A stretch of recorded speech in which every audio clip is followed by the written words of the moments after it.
Hi, I'm Mash Ponigala, brand strategist. A few days ago, I made a video on the difference between authenticity, honesty, and whether authenticity or brand authenticity is, kind of bullshit, right?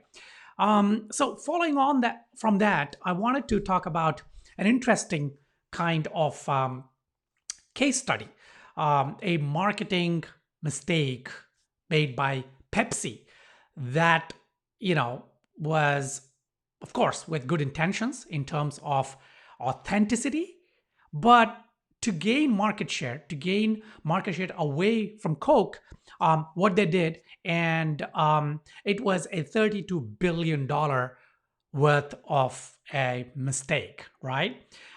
So let's just look briefly into that case study and also draw parallels to what you may be doing for your business in terms of trying to come up with marketing strategies and campaigns and things like that, and the pitfalls and the dangers of such campaigns, and what a little mistake, a small typo, well, not such a little mistake in this case, but small errors in your marketing, in your branding, on your website, in your messaging can create chaos, even though you're not trying to be dishonest, right? So it's not about dishonesty, it's about brand authenticity and or the lack of, right? Okay, so the story is that Pepsi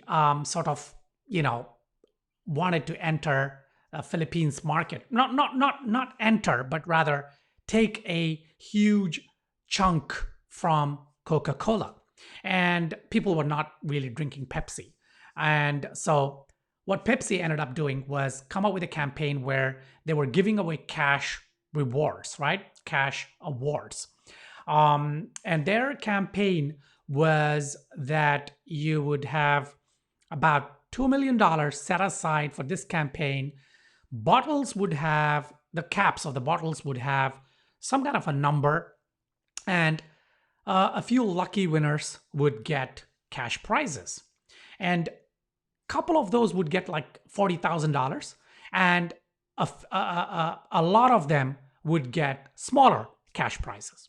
Okay, so what then ended up happening was people, yeah, they saw this campaign in the Philippines, and they said, yeah, this is it. We want to win this cash prizes. And in the Philippines, it's a great country, beautiful country, and there's a lot of manual labor and people who are earning, I don't know, a few dollars a day.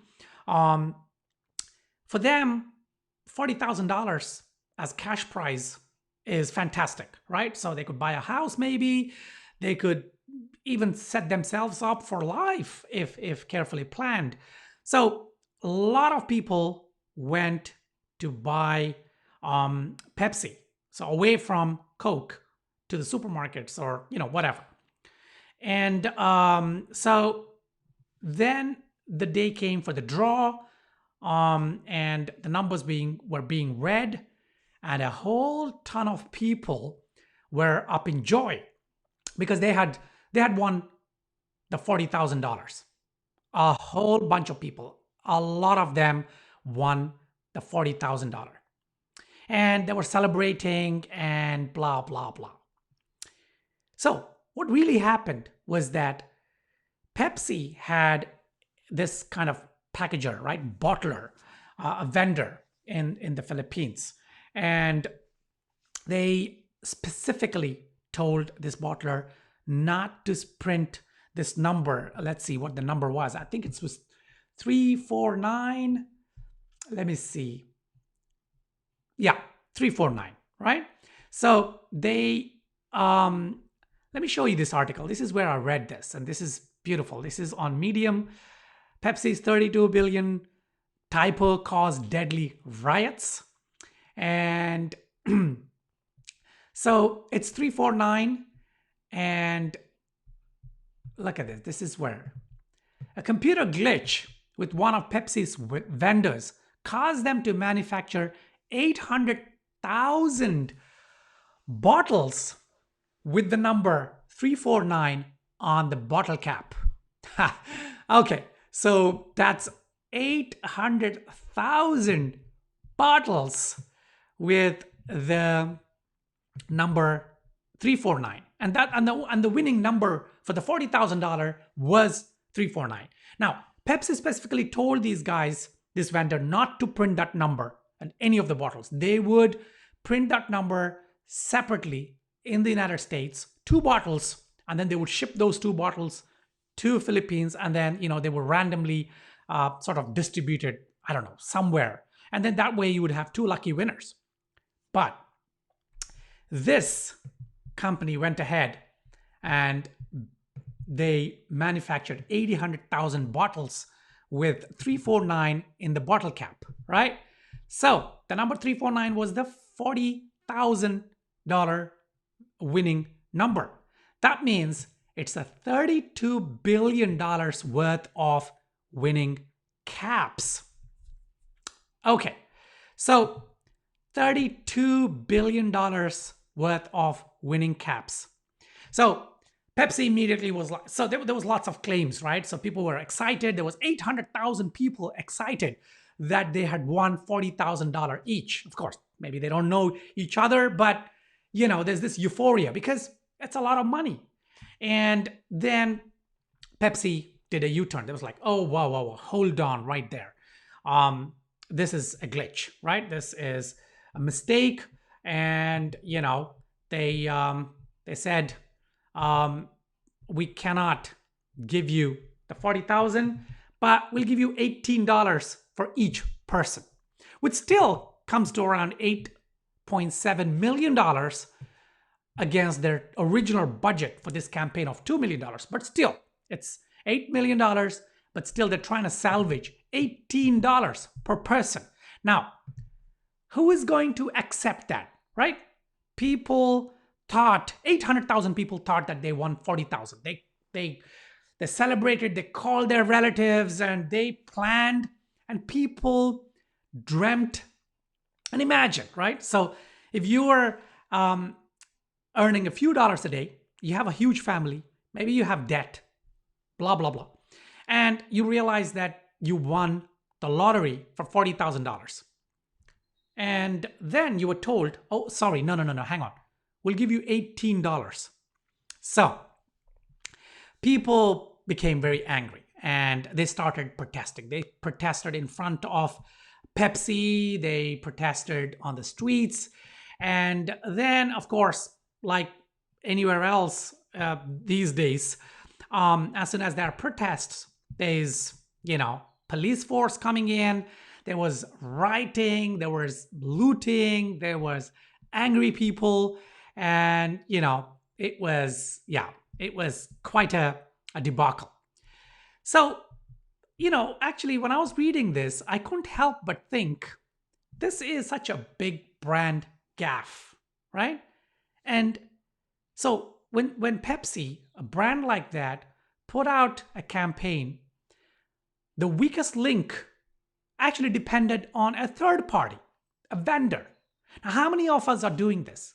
When we are marketing our companies, we're marketing our brands and our services, what kind of weak links do we have that could jeopardize our brand, that could tarnish the reputation, that could, make our audience mad, right?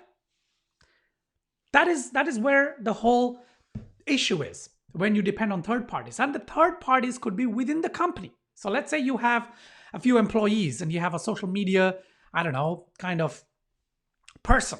Could be an intern. And increasingly, a lot of companies spend or pay very little for the people who matter the most, the people who actually post stuff on social media on behalf of the brand, right? And then there's a typo maybe, or if they're working with virtual kind of social media posters or remote working, and these days it's remote, it's going to be remote in the future. Imagine a person working for several different companies. They have maybe, I don't know, some kind of a system where they copy and paste these tweets or links or whatever. And by mistake, they grab a tweet meant for another client and post it for you.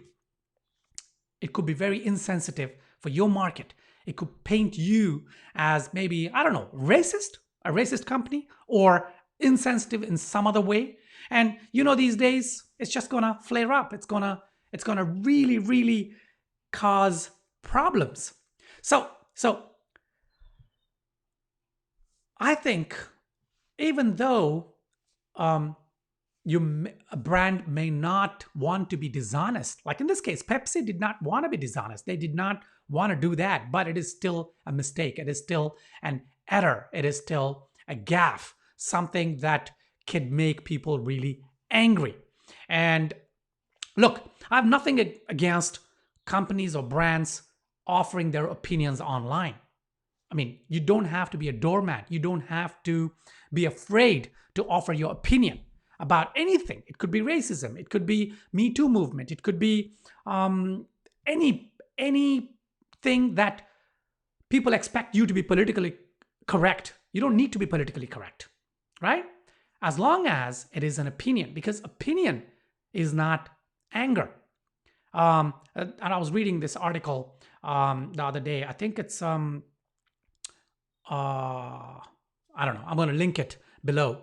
But the author was saying that your opinion doesn't mean that you're angry, right? So opinion is not equal to anger. So don't get me wrong. You can put out an opinion. You can say whatever you want on on social media, but as long as you know what it is, and not because it is a typo, not because it's a mistake, right? So safeguard your brand against third-party mistakes, or look for the weakest link, right? So when you're building a campaign, look for the weakest link. Think about the weakest link. Where could I have a problem?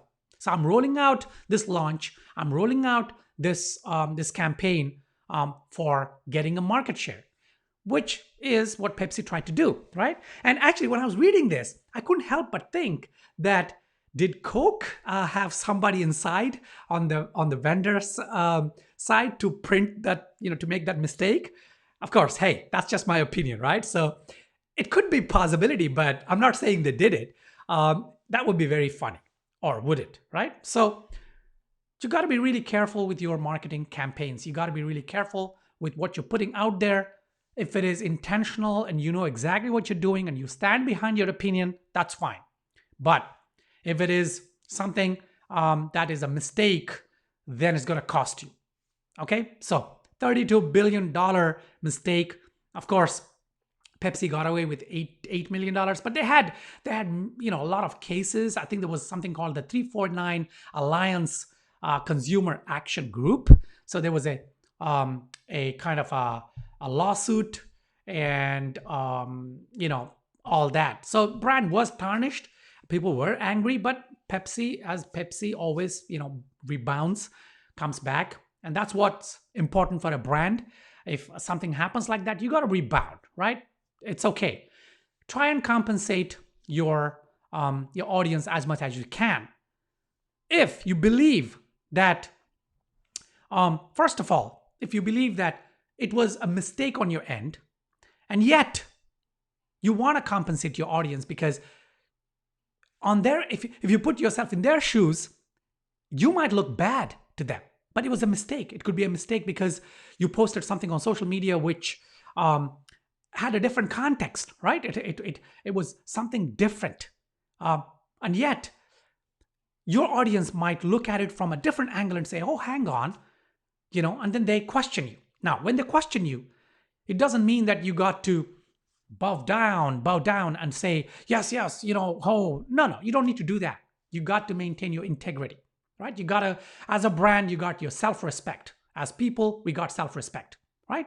You don't need to prove anything to anyone, but you can explain what the situation is, explain how it might have happened, and compensate them, just give them money back or something like that. All right.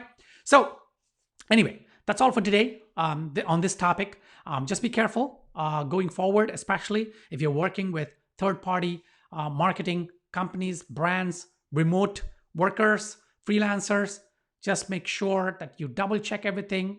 Well, if they're scheduling posts on your behalf, you cannot really double check anything, but just be aware, right? Talk to them, and just give them this example and say, listen, don't let this happen. Don't let a wrong tweet or a wrong image go out on behalf of our brand. Check, double check, and triple check. If in doubt, ask us, right? All that. Okay, I hope you found that useful. If you did, subscribe to this channel. And if you have any questions, leave them below and I will try and answer them. Till my next video, take care.